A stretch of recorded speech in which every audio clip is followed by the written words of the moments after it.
Students, आज हम BSc first year में जो हमारा टॉपिक चल रहा था म्यूटेशन, जिसे हम उत्परिवर्तन कहते हैं, तो उत्परिवर्तन म्यूटेशन में आपको यहाँ पर अब उसके कारण कॉजेज बताने हैं कि कॉजेज ऑफ जीन म्यूटेशन के कारण क्या क्या होते हैं, जीन के म्यूटेशन करने के, उत्परिवर्तन करने के कारण किस प्रकार से होते हैं। तो मुलर के अनुसार जो अणु अथवा परमाणु के निश्चित रूप से कुछ गड़बड़ियां होने लगती हैं, आणविक रूप से या परमाणविक रूप से यहाँ पर कुछ गड़बड़ियां होती हैं जिनमें जीन प्रभावित होते हैं, जिससे क्या होते हैं, जीन प्रभावित होने लगते हैं। और अतः जीन म्यूटेशन अंतः परमाणुओं में उत्पन्न गड़बड़ी के कारण उत्पन्न होते हैं। किसके कारण?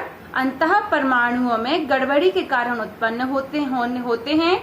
जीन म्यूटेशन को प्रेरित करने के लिए निम्नलिखित क्रियाएं भाग लेती हैं।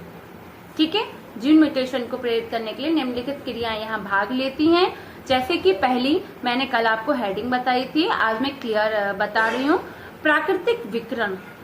प्राकृतिक विकिरण मतलब यह देखा गया है कि जब गुणसूत्र कुछ किरणों के सीधे संपर्क में आते हैं तो म्यूटेशन उत्पन्न हो जाता है, किंतु इन जीवधारियों में उत्पन्न गैमीट्स, जो उनमें गैमीट्स बनते हैं, में म्यूटेशन नहीं पाए जाते हैं। गैमीट्स में क्या होते हैं? म्यूटेशन नहीं पाए जाते हैं। म्यूटेशन उत्पन्न करने वाली किरणें म्यूटेजीन कहलाती हैं। वाली किरणें क्या कहलाती है? म्यूटेजीन कहलाती हैं। फॉर एग्जाम्पल एक्सरे किरणें, अल्ट्रावायलेट किरणें तथा कॉस्मिक किरणें। कौन सी? कॉस्मिक किरणें कहलाती हैं। ठीक है। सेकेंड है पोषण दशा। पोषण दशा मतलब न्यूट्रिशनल कंडीशन क्या है? कुछ रासायनिक पदार्थ, म्यूटेशन, प्रेरक तथा म्यूटेजीन कार्य करते हैं।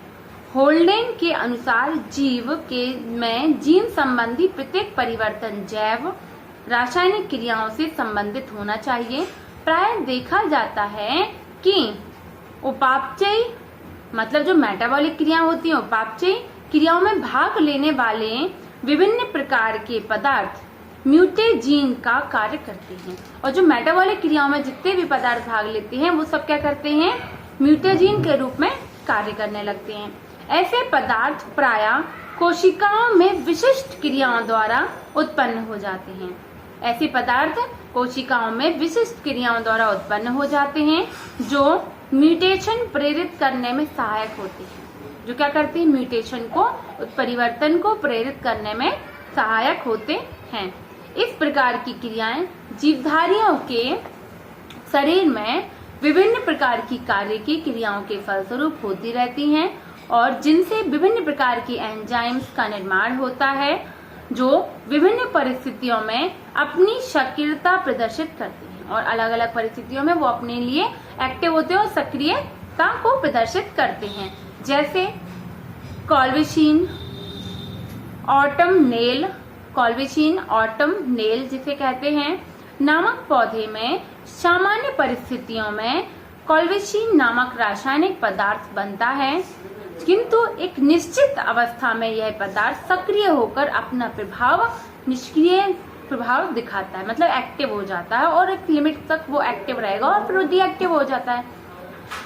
ठीक है, तो ये क्या हो गया? पोषण दशा के अनुसार हो गया उत्परिवर्तन। कैसे उत्परिवर्तन आते हैं? ऐसे ही आयु वृद्धि के अनुसार कैसे म्यूटेशन होता है, तो जिसे हम एजिंग कहते हैं। प्रायः देखा गया है कि जब पौधे की वृद्धि करने के लिए सदैव अनुकूल वातावरण नहीं बना रहता है, हमेशा एक सा वातावरण तो मिलता नहीं पौधे के लिए, तो प्रतिकूल परिस्थितियों में पौधे प्रायः विश्राम अवस्था में चले जाते हैं। और वह प्रतिकूल परिस्थितियों में कैसे होते हैं? विश्राम अवस्था में चले जाते हैं। बीजों में, कंदों तथा राइजोम्स में यह अवस्था प्रसुप्ति कहलाती है। मैंने आपको डोरमेंसी भी यहाँ पर बताया था। डोरमेंसी का टॉपिक सेकेंड ईयर और थर्ड ईयर का क्लियर किया था और आप डोरमेंसी को शायद, क्योंकि फर्स्ट ईयर में नहीं, तो मैं आपको भी बता देती हूँ डोरमेंसी क्या है। जब बीज लॉन्ग टाइम तक भूमि में बिना अंकुरण किए उस प्रसुप्त अवस्था में डला रहता है तो ऐसी अवस्था प्रसुप्ति कहलाती है। मतलब बीज का अंकुरित न होना एवं शिथिल अवस्था में लंबे समय तक भूमि में डला रहना या दबे रहना ही उस बीज की प्रसुप्ति कहलाती है। तो वो क्या कह रहे हैं, बीजों में कंदों तथा राइजोम्स में यह अवस्था प्रसुप्ति कहलाती है। ठीक है, और इस अवस्था में विभिन्न प्रकार के रासायनिक परिवर्तन होते हैं। ठीक है, और जिसके द्वारा विशिष्ट प्रकार के एंजाइम सक्रिय हो जाते हैं, और जब वह प्रसुप्ति हटती है सारे एंजाइम सक्रिय हो जाते हैं और वहां पे एक्टिव होकर वह अपना कार्य करने लगते हैं। ठीक है, तो ये तो हो गया आपकी म्यूटेशन के कॉजेस, कारण, किस कारण से म्यूटेशन के कारण होते हैं। ठीक है, अब हम फिनोटाइप उत्परिवर्तन का जो प्रभाव क्या पड़ता है, मतलब कि effect of mutation on phenotypes, बाहरी रूप से, क्योंकि हमने बताया था आपको फिनोटाइप और जीनोटाइप। फिनोटाइप कैरेक्टर, वह कैरेक्टर जो बाहरी रूप से हमें दिखाई देते हैं, चाहे मनुष्य हो, चाहे जंतु हो, चाहे पौधा हो। ठीक है, तो ऐसे ही लक्षणों को जो बाहर रूप से हमें दिखाई देते हैं, बाह्य परिवर्तन फिनोटाइपिक लक्षण कहलाते हैं। और जीनोटाइपिक मतलब हमने जीन रूप से परिवर्तन बताया था आपको। तो फिनोटाइपिक उत्परिवर्तन क्या प्रभाव क्या है, पहला, सबसे पहले घातक उत्परिवर्तन, जिसे हम लीथल म्यूटेशन कहते हैं। इस प्रकार से लीथल जीन भी एक क्वेश्चन बनता है आपका, और यहाँ पर लीथल यहाँ पर म्यूटेशन है। इस प्रकार के उत्परिवर्तनों के फलस्वरूप जीवधारी की क्या हो जाती है, मृत्यु हो जाती है, अगर ये उत्परिवर्तन हो जाता है बाह्य रूप से। दूसरा होता है उपजैव संबंधी उत्परिवर्तन, सब विटल म्यूटेशन। इस प्रकार के उत्परिवर्तनों के कारण जीवधारी की जीवन क्षमता कम हो जाती है। अगर ये वाला परिवर्तन आ जाता है तो उसके जीने की क्षमता कम हो जाती है। कौन सा, सब विटल म्यूटेशन। ठीक है, अब है थर्ड, उत्तम जैव संबंधी उत्परिवर्तन। उत्तम जैव संबंधी को हम इंग्लिश में कहते हैं सुपर विटल म्यूटेशन, इंग्लिश में कहते हैं। निश्चित परिस्थितियों में इस प्रकार के लिए जो उत्परिवर्तन होते, इस प्रकार के उत्परिवर्तन के फलस्वरूप जीवधारी की जीवन क्षमता बढ़ जाती है। लेकिन इस प्रकार के उत्परिवर्तन से इन जीवधारियों की क्या होती है, एज बढ़ जाती है, जीवन क्षमता बढ़ जाती है। तो ये तो लाभकारी हुए। तो ये क्या है, फिनोटाइप पर उत्परिवर्तनों का प्रभाव यहाँ पर शो कर रहा है। ठीक है, और इनकी पहचानना के लिए इनमें कई विधि और कई प्रयोग दिए गए हैं फिनोटाइपिक लक्षणों को। ठीक है, तो जिसमें से हम एक आपको ड्रोसोफिला में मुलर की 5 विधि वाला प्रयोग आपको बता रहे हैं। तो इस विधि में कोई घातक जीन नहीं होता, अतः CLB विधि से अच्छी मानी जाती है। CLB विधि भी मैं बताती हूँ, अभी टाइम अपने पास लिमिट है। तो इस विधि में मुलर 5 नामक स्टॉक प्रयोग में लाते हैं, जिनमें एक प्रभावी उत्परिवर्तन जीन B तथा दूसरा अप्रभावी एप्रिकॉन जीन पाए जाते हैं। ड्रोसोफिला में एप्रिकॉट आंख का रंग लाल रंग का उत्परिवर्तन रूप होता है तथा लंबी आंख का होना गोल आंखों का प्रभावी उत्परिवर्तन रूप होता है। ठीक है, इसके अतिरिक्त मुलर 5 में विनिमय न होने देने वाला अधिक जटिल व्युत्क्रमण भी पाया जाता है।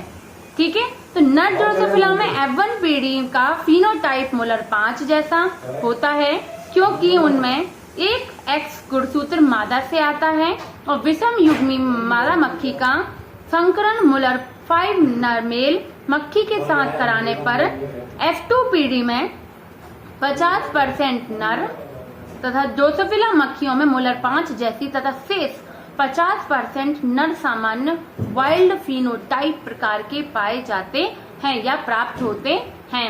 यदि X गुणसूत्र में विकर्ण द्वारा एक घातक उत्परिवर्तन आता है तो F2 पीढ़ी केवल मुलर 5 नर ड्रोसोफिला प्राप्त होंगे।